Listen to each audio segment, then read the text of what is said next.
শুভ সকাল আমার প্রিয় বন্ধুরা, আশা করি তোমরা সবাই ভালো আছো। আমিও বেশ ভালো আছি। দক্ষিণ চব্বিশ পরগনা জেলার গঙ্গাসাগরের ছোট্ট একটি গ্রাম থেকে আমি দীপান্বিতা আবারও একটি নতুন ভিডিও নিয়ে তোমাদের সামনে চলে এসেছি। আর সকাল সকাল ঘুম থেকে উঠে দেখো কি কি ফুল ফুটেছে দেখার জন্য না চলে এসেছি, আর সঙ্গে তোমাদেরকেও নিয়ে এসেছি। দেখছো এই যে অপরাজিতা ফুল ফুটেছে, এই লক্ষ্মী গাছের জবায় একটা কুড়ি এসছে, ফুলটা কিন্তু ফোটেনি, কাল ফুটবে।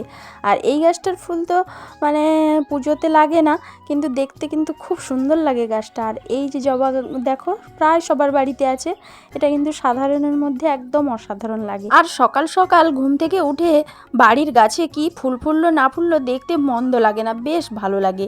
আর গ্রামে থাকলে কিন্তু এই সুযোগ সুবিধাগুলো খুব ভালো পাওয়া যায়, শহরে থাকলে আবার সেটা হয় না, বাড়ির মানে রুমের ভিতরে যা কিছু করো।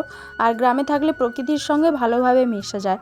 তারপরে দেখো কি কি ফুল ফুটেছে না ফুটেছে দেখে দাঁত মুখ ভালো করে মেজে তারপরে চলে এসেছি দেখো বিছানাটা গোছগাছ করতে। তোমাদেরকে আগেও বলেছি আমি আগে ঘুম থেকে উঠে দাঁত মুখ মেজে জল খাই, তারপরে সমস্ত কাজে লাগি।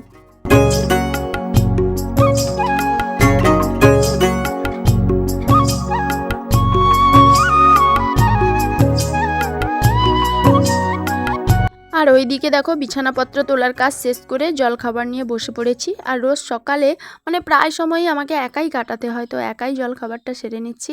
কাল রাতে ওই যে মটরশুঁটি আর আলুর তরকারি হয়েছিল, তো ওটা দিয়ে জল খাবারটা সেরে নিলাম।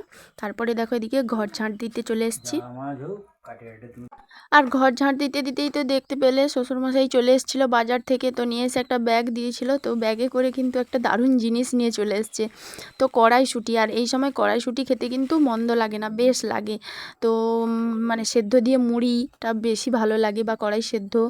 এমনিতে আমার এই কড়াইশুঁটি দেখে না বাচ্চাবেলার কথা মনে পড়ে গিয়েছিলো। যখন মানে বাচ্চাবেলাতে তো আমি মামার বাড়িতে থাকতাম, তো মামাদের এইগুলো চাষ হতো, আমরা মাঠে গিয়ে বসে বসে খেতাম, সেদ্ধ দিয়ে মুড়ি খেতাম, আবার কড়াই শাক তুলে এনে খেতাম, তো খুব টেস্ট লাগতো। আর মাছও নিয়ে এসছে, আর এই কড়াইশুঁটিটা কিন্তু আমার মাসি শাশুড়ির বাড়ি থেকে নিয়ে এসছে বললো, তো অনেকগুলো কড়াইশুঁটি দিয়েছে। আর সঙ্গে বাজার থেকে মাছ এনে আমাকে দিয়ে গেল, তো দিয়ে আবার আমার শাশুড়ি মাকে আনতে চলে গেল স্কুলে।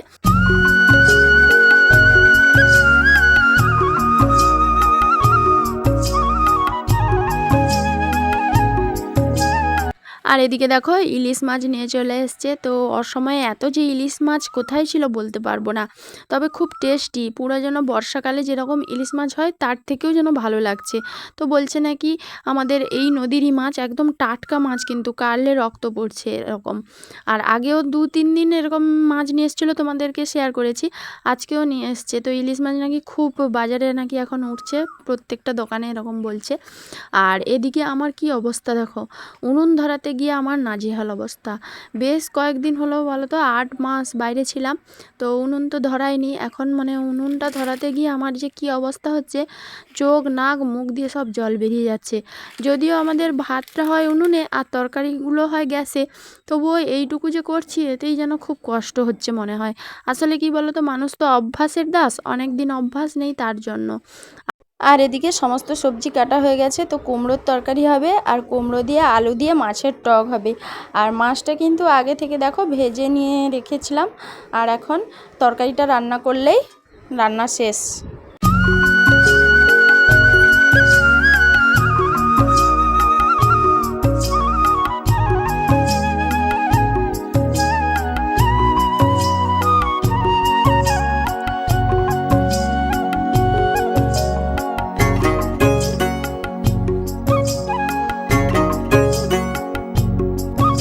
রান্না করতে করতে তোমাদের বাইরের প্রকৃতিটা দেখালাম, হালকা মেঘ করেছে, মনে হয় বৃষ্টি এলেও আসতে পারে, তবে বৃষ্টি হওয়ার কথাও আছে, আবার অন্যান্য দিকে বৃষ্টিও হচ্ছে। তোমাদের দাদাভাই ফোন করছিল, ওদের ওইখানে নাকি প্রচুর বৃষ্টি হয়েছে, তো আমাদের এখানেও হতে পারে।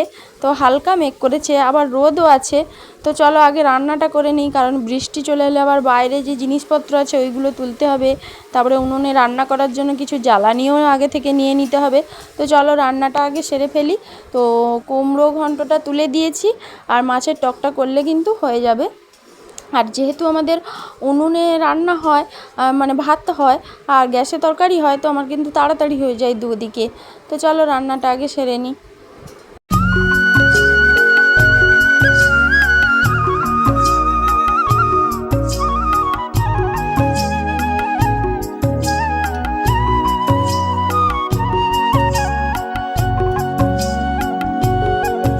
দেখো রান্না কিন্তু আমার একদম কমপ্লিট হয়ে গেছে। এই যে মাছের টক করেছি, আর এদিকে দেখো এই যে কুমড়ো ঘন্ট। তো এটা বেগুন ভাজা আমার শাশুড়ি মা মানে সেন্টার থেকে এসে মুড়ি খাবে বলে ভেজেছিল, তারই 2 পিস থেকে গেছে। আর এদিকে দেখো আমি একটু মাছের ডিম ছিল ওইগুলো দিয়ে পেঁয়াজ দিয়ে ভেজে নিয়েছি, আর এই যে কুমড়োর ঘন্ট। তো চলো রান্না বান্না কমপ্লিট, এখন স্নানে যাব। তো স্নান সেরে আবার তোমাদের সঙ্গে দেখা হচ্ছে, তো চলো।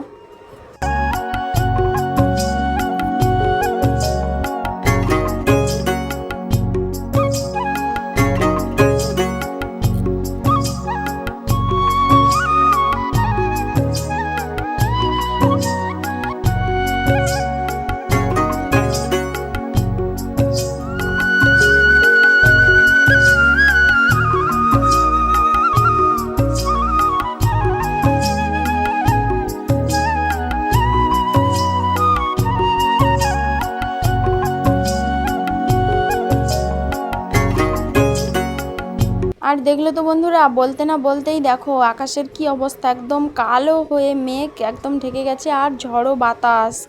আর এদিকে দেখো স্নান টান সেরে চলে এসেছি, আর আমার শ্বশুরমশাই দেখো 2টো শাড়ি ইস্ত্রি করে দিয়েছে। তো একটা ওই যে মন্দিরে পরে গিয়েছিলাম কামাখ্যা মন্দিরে, আর এটা বিয়ে বাড়িতে পরেছিলাম। তো এই 2টো ভালো শাড়ি একটু ধুয়ে রেখেছিলাম, তো শ্বশুরমশাই ইস্ত্রি করে দিয়েছে। এখন আমি এইগুলো আলমারিতে তুলে রেখে দেবো। আর স্নান টান সেরে নিয়েছি, এবার খেতে বসবো। আর তার মধ্যে কিন্তু বৃষ্টিও চলে এসছে। তারপরে বাবা চাউমিন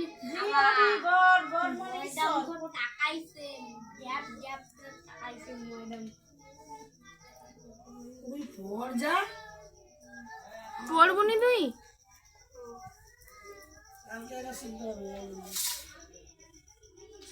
তো সন্ধ্যার সময় আমি আমার বাবার বাড়িতে চলে এসেছিলাম। তো আমার দাদার ছেলেকে দেখলে ও কতটা দুষ্টু হয়েছে, এই যে এইগুলো বলছে এগুলো ফোন দেখে দেখে শিখেছে। আর রাতে বৌদি দেখো কড়াইশুঁটির কচুরি আর আলুর দম করেছে। তো কড়াইশুঁটির কচুরি খেতে কিন্তু সত্যি খুব ভালো লাগে, আর আজকের এসে যে আমার ভাগ্যে এটা জুটবে আমি ভাবতে পারিনি। তো বৌদি নাকি আগে থেকে করবে বলে মানে তৈরি করে রেখেছিল, আমি আসবো বলে আগে থেকে বলছিলাম তার জন্য। তো চলো আজকের ব্লগটা কিন্তু এই খাওয়া দিয়েই শেষ করব। তো সবাই ভালো থেকো, সুস্থ থেকো, সবার খেয়াল রাখো, টাটা।